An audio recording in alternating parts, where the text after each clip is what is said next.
ಶಿವವಚನ ಕೇಳಿರಿ ಕೇಳಿರಿ ಗುರುವಚನ ಕೇಳಿರಿ ಕೇಳಿರಿ ಶಿವವಚನ ಕೇಳಿರಿ ಕೇಳಿರಿ ಗುರುವಚನ ಪುರಾತರ ವಚನಾನುಭವ ಕೇಳಿ ಬದುಕಿರಯ್ಯ ಕೇಳಿದ ಸದ್ಭಕ್ತರೆಲ್ಲರೂ ಕೃಪಾಕರಪ್ಪರು ತನು ಕರಗಿ ಮನ ಕೊರಗಿ ಭಾವ ಬೆಚ್ಚದು ತನು ಕರಗಿ ಮನ ಕೊರಗಿ ಭಾವ ಬೆಚ್ಚದು ಅಹಂಕಾರ ಬಳಿದು ಶರಣರ ಅನುಭಾವವ ಕೇಳಿದಡೆ ಅಹಂಕಾರ ಬಳಿದು ಶರಣರ ಅನುಭಾವವ ಕೇಳಿದಡೆ ಅದೇ ಮುಕ್ತಿ ನೋಡಿರಿ ಅದೇ ಮುಕ್ತಿ ನೋಡಿರಿ ಅದೇ ಮುಕ್ತಿ ನೋಡಿರಿ ಅದೇ ಮುಕ್ತಿ ನೋಡಿರಿ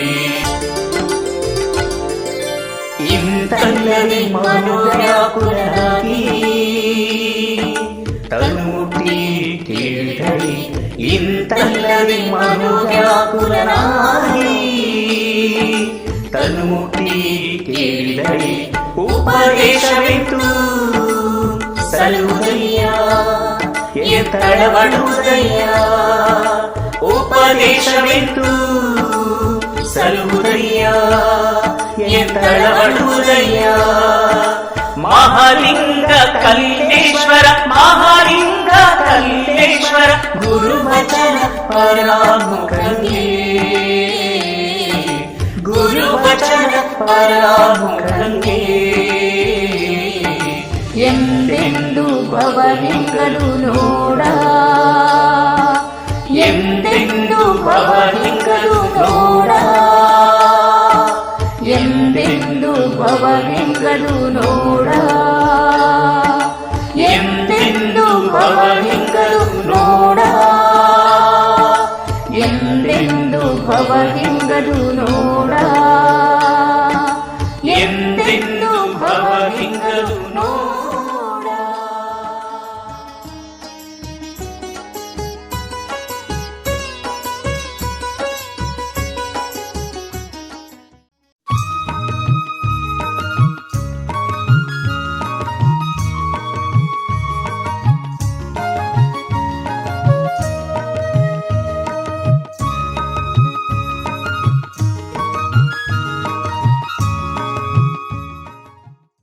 ಉತ್ತರ ಪಥದ ಮೇಲೆ ಮೇಘವರ್ಷ ಕರೆಯಲು ಆ ದೇಶದಲ್ಲಿ ಬರವಾಯಿತು. ಆ ದೇಶದ ಪ್ರಾಣಿಗಳೆಲ್ಲರೂ ಮೃತರಾದರು. ಅವರ ಸುಟ್ಟ ರುದ್ರಭೂಮಿಯಲ್ಲಿ ನಿಮ್ಮ ನರಸುವೆ ಗುಹೇಶ್ವರ. ಅಲ್ಲಮ ಅದ್ಭುತ ವ್ಯಕ್ತಿ, ಅವರೊಬ್ಬ ಅನುಭಾವಿ. ಅವರ ವಚನಗಳ ಗ್ರಹಿಕೆ ಎಷ್ಟು ಸುಲಭವೋ ಅಷ್ಟೇ ಕಷ್ಟ ಮತ್ತು ಕ್ಲಿಷ್ಟ. ಅವರ ಬಹುತೇಕ ವಚನಗಳು ಬೆಡಗಿನಿಂದ ಕೂಡಿವೆ. ಅವುಗಳ ಬಾಹ್ಯ ಅರ್ಥವೇ ಒಂದಾದರೆ ಆಂತರಿಕ ಅರ್ಥವೇ ಮತ್ತೊಂದು. ಬಾಹ್ಯ ಅರ್ಥದಲ್ಲೇ ನಿಂತರೆ ಅರ್ಥ ಅಪಾರ್ಥ ಆಗುತ್ತೆ.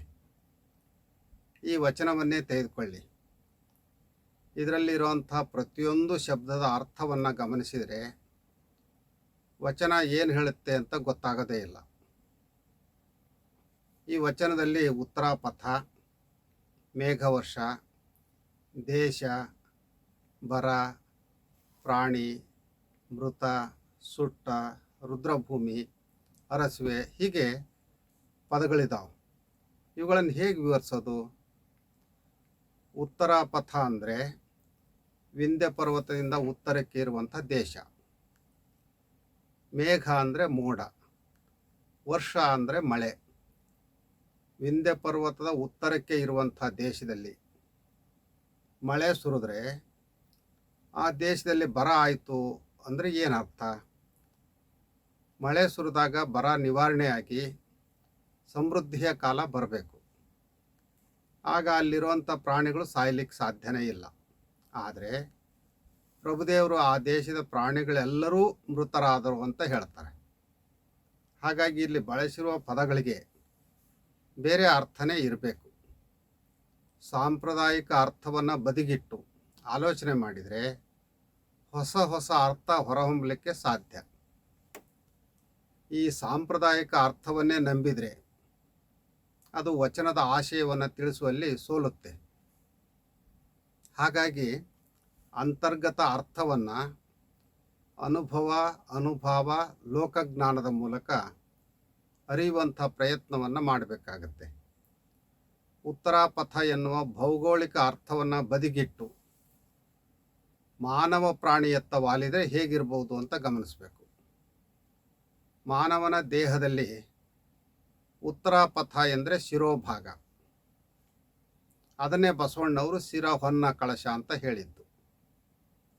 ಮಾನವನ ತಲೆ ಜ್ಞಾನ ಕೇಂದ್ರಿತ ತಾಣ. ಮೇಘ ವರ್ಷ ಕರೆಯೋದು ಅಂದರೆ ಜ್ಞಾನೋದಯ ಆಗೋದು. ಆ ದೇಶದಲ್ಲಿ ಬರ ಆಯಿತು ಅನ್ನೋದನ್ನು ಪ್ರದೇಶವಾಚಕವಾಗಿ ನೋಡದೆ ಈ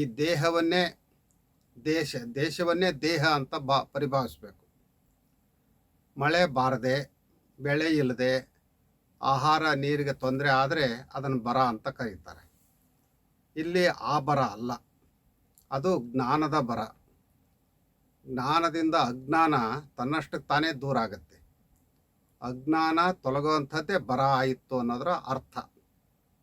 ಆ ದೇಶದಲ್ಲಿರುವ ಪ್ರಾಣಿಗಳೆಲ್ಲರೂ ಮೃತವಾದರು ಅಂದರೆ ಬರದಿಂದ ಆ ಪ್ರದೇಶದಲ್ಲಿರುವಂಥ ಪ್ರಾಣಿಗಳೆಲ್ಲರೂ ಸತ್ರು ಅಂತ ಏನಲ್ಲ. ಅದೇ ಸತ್ಯ ಆಗಿದ್ದರೆ ಪ್ರಾಣಿಗಳೆಲ್ಲರೂ ಎನ್ನದೆ ಪ್ರಾಣಿಗಳೆಲ್ಲವೂ ಅಂತ ಇರಬೇಕಾಗಿತ್ತು. ಮೊದಲೇ ಹೇಳಿದಾಗೆ ದೇಶ ಅಂದರೆ ಈ ದೇಹ. ದೇಹದೊಳಗೆ ಇರುವಂಥ ಪ್ರಾಣಿಗಳು ಅಂದರೆ ಪಂಚೇಂದ್ರಿಯಗಳು. ಅವುಗಳ ದುರ್ಗುಣಗಳು ನಾಶವಾಗದೇ ಇದ್ದರೆ ದೇಹ ದೇವಾಲಯ ಆಗಲಿಕ್ಕೆ ಸಾಧ್ಯ ಇಲ್ಲ. ಮಾನವ ವಾಸನಾಜೀವಿ. ಅವನಲ್ಲಿ ಕಾಮ, ಕ್ರೋಧ, ಲೋಭ, ಮೋಹ, ಮದ, ಮತ್ಸರಗಳಂಥ ವೈರಿಗಳು ಅಡಗಿದವು. ಅವುಗಳ ಉಪಟಳದಿಂದ ಪಂಚೇಂದ್ರಿಯಗಳು ಜ್ಞಾನೇಂದ್ರಿಯಗಳಾಗದೆ ಕರ್ಮೇಂದ್ರಿಯಗಳಾಗಿ ವ್ಯಕ್ತಿಯ ಬಂಧನಕ್ಕೆ ಕಾರಣ ಆಗ್ತವೆ.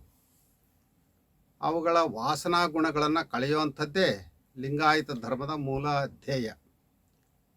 ಗುರು ಆದಂಥವರು ಹಸ್ತಮಸ್ತಕ ಸಂಯೋಗದ ಮೂಲಕ ಭಕ್ತನ ಆಣವ, ಮಾಯಾ, ಕಾರ್ಮಿಕ ಮಲಗಳನ್ನು ನಿವಾರಿಸಿ ಅವನಲ್ಲಿ ಭಕ್ತಿ, ಜ್ಞಾನ, ಕ್ರಿಯೆ ಅಳವಡುವ ಹಾಗೆ ಮಾಡ್ತಾನೆ. ಜ್ಞಾನದ ಬಲದಿಂದ ಅಜ್ಞಾನದ ಕೇಡನ್ನು ಒಡೆಯ ಅನ್ನೋ ಹಾಗೆ ಜ್ಞಾನೋದಯ ಆದಾಗ ಅಜ್ಞಾನ ತನ್ನಷ್ಟಕ್ಕೆ ತಾನೇ ತೊಲಗುತ್ತೆ. ಇಲ್ಲಿ ಪಂಚೇಂದ್ರಿಯಗಳಾದಂಥ ಕಣ್ಣು, ಕಿವಿ, ಮೂಗು, ನಾಲಿಗೆ, ಚರ್ಮ ಅವು ತಮ್ಮ ಹೀನ ಗುಣಗಳನ್ನು ಕಳ್ಕೊಂಡು ಸದ್ಗುಣಗಳನ್ನು ಬೆಳೆಸ್ಕೊಳ್ಬೇಕು. ಕರ್ಮೇಂದ್ರಿಯಗಳು ಜ್ಞಾನೇಂದ್ರಿಯಗಳಾಗಿ ಬದಲಾಗಬೇಕು. ಪಂಚೇಂದ್ರಿಯಗಳ ಚಾಪಲ್ಯವನ್ನು ನಿವಾರಣೆ ಮಾಡುವಂಥದ್ದೇ ರುದ್ರಭೂಮಿ. ರುದ್ರಭೂಮಿ ಅಂದರೆ ಹೆಣ ಹುಳುವಂಥ ತಾಣ ಅಲ್ಲ, ಶಿವನಿರುವಂಥ ಧರ್ಮ ಕೇಂದ್ರ. ಬಹುತೇಕ ಜನರು ಶಿವನನ್ನು ಬಾಹ್ಯ ಪ್ರತಿಮೆಗಳಲ್ಲಿ ಕಾಣುವಂಥ ವ್ಯರ್ಥ ಪ್ರಯತ್ನವನ್ನು ಮಾಡ್ತಾರೆ. ಅಲ್ಲಮಪ್ರಭು ಆಗಲಿ, ಇತರ ಶರಣರಾಗಲಿ ಗುಡಿಯ ಪ್ರತಿಮೆಯನ್ನು ದೇವರು ಅಂತ ನಂಬಿದವರಲ್ಲ. ಅದಕ್ಕಾಗಿಯೇ ಪ್ರಭುದೇವರು ಕಲ್ಲ ಮನೆಯ ಮಾಡಿ, ಕಲ್ಲ ದೇವರ ಮಾಡಿ, ಆ ಕಲ್ಲ ಮೇಲೆ ಕೆಡದರೆ ದೇವರೆತ್ತ ಹೋದನೋ ಅಂತ ಹೇಳಿ ವಿಡಂಬಿಸಿದ್ದಾರೆ. ಅವರು ದೇಹವೇ ದೇವಾಲಯ, ಜೀವನೇ ಶಿವ ಅಂತ ನಂಬಿದಂಥವ್ರು. ಪಂಚೇಂದ್ರಿಯಗಳ ವಾಸನಾಮಯ ಗುಣಗಳನ್ನು ಸುಟ್ಟು ದೇಹ ಶುಚಿಯಾದಾಗ ಅಲ್ಲಿ ಶಿವನನ್ನು ಕಾಣಲಿಕ್ಕೆ ಸಾಧ್ಯ. ಅದನ್ನೇ ಬಸವಣ್ಣವರು ಇದೇ ಅಂತರಂಗ ಶುದ್ಧಿ, ಇದೇ ಬಹಿರಂಗ ಶುದ್ಧಿ, ಇದೇ ನಮ್ಮ ಕೂಡಲ ಸಂಗಮ ದೇವರನ್ನು ಒಲಿಸುವ ಪರಿ ಅಂತ ಹೇಳಿದ್ದಾರೆ. ಸರ್ವಾಂತರ್ಯಾಮಿಯಾದಂಥ ದೇವರನ್ನು ಕೇವಲ ಹೊರಗೆ ಹುಡುಕದೆ ತನ್ನೊಳಗೆ ಕಂಡುಕೊಳ್ಬೇಕು ಅನ್ನುವಂಥ ಸತ್ಯವನ್ನು ಪ್ರಭುದೇವರು ತುಂಬ ಪರಿಣಾಮಕಾರಿಯಾಗಿ ತಿಳಿಸಿದ್ದಾರೆ. ಒಂದು ಉದಾಹರಣೆ ಕೊಡೋದಾದರೆ, ಕಬ್ಬಿನ ತೋಟವನ್ನು ಹೊಕ್ಕ ಕುರಿ ಕಬ್ಬಿನ ಗರಿಗಳನ್ನು ಮಾತ್ರ ತಿಂದು ತೃಪ್ತಿವಾಗುತ್ತೆ. ಅದರಂತೆ ಮಾನವನು ಕೇವಲ ಬಾಹ್ಯ ದೇವಾಲಯಗಳತ್ತ ತನ್ನ ಮನಸ್ಸನ್ನು ಕೇಂದ್ರೀಕರಿಸಿ ತನ್ನೊಳಗೆ ದೇವರಿದ್ದಾನೆ ಅನ್ನೋಂಥ ಸತ್ಯವನ್ನು ಮರ್ತಿದ್ದಾನೆ. ಕುರಿಯ ಬದಲಾಗಿ ಕರಿ ಏನಾದರೂ ಕಬ್ಬಿನ ತೋಟವನ್ನು ಹೊಕ್ಕಿದ್ರೆ ಅದು ಕಬ್ಬಿನ ರಸವನ್ನು ಮಾತ್ರ ಆಸ್ವಾದನೆ ಮಾಡ್ತಾ ಇತ್ತು. ಹಾಗೆ ಮಾನವ ಕುರಿಯಾಗದೆ ಕರಿಯಾಗಿ ತನ್ನೊಳಗಿನ ಶಿವ ಸಾಕ್ಷಾತ್ಕಾರ ಮಾಡಿಕೊಳ್ಬೇಕು ಅನ್ನುವಂಥದ್ದು ವಚನದ ಆಶಯ. ಈ ನೆಲೆಯಲ್ಲಿ ಗಮನಿಸಿದಾಗ ವಚನ ಒಂದು ರೀತಿ ರೋಮಾಂಚನವನ್ನು ಉಂಟು ಮಾಡುತ್ತೆ.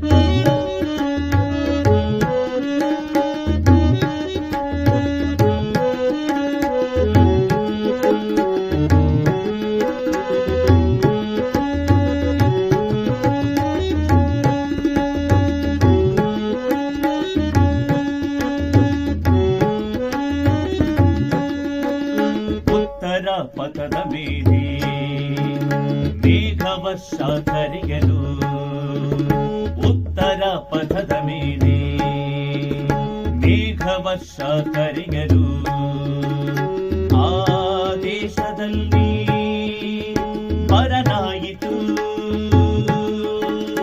ಆ ದೇಶದಲ್ಲಿ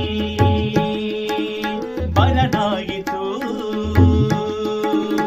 ಉತ್ತರ ಪಥದ ಮೇಲೆ ಮೇಘವರ್ಷ ಕರೆಯಲು, ಆ ದೇಶದಲ್ಲಿ ಬರನಾಯಿತು, ಆ ದೇಶದಲ್ಲಿ ಬರನಾಯಿತು. ಆ ದೇಶದ ಪ್ರಾಣಿಗಳೆಲ್ಲರೂ ಮೃತವಾದರು, ಆ ದೇಶದ ಪ್ರಾಣಿಗಳೆಲ್ಲರೂ ಮೃತವಾದರು. ಅವರ ಸುಟ್ಟ ರುದ್ರ ಭೂಮಿಯಲ್ಲಿ ನಾನಿಮ್ಮನರಸುವೆ, ಅವರ ಸುಟ್ಟ ರುದ್ರ ಭೂಮಿಯಲ್ಲಿ ನಾನಿಮ್ಮನರಸುವೆ. ಗುಹೇಶ್ವರ ಗುಹೇಶ್ವರ ಗುಹೇಶ್ವರ ಗುಹೇಶ್ವರ ಗುಹೇಶ್ವರ ಗುಹೇಶ್ವರ ಗುಹೇಶ್ವರ ಗುಹೇಶ್ವರ ಗುಹೇಶ್ವರ.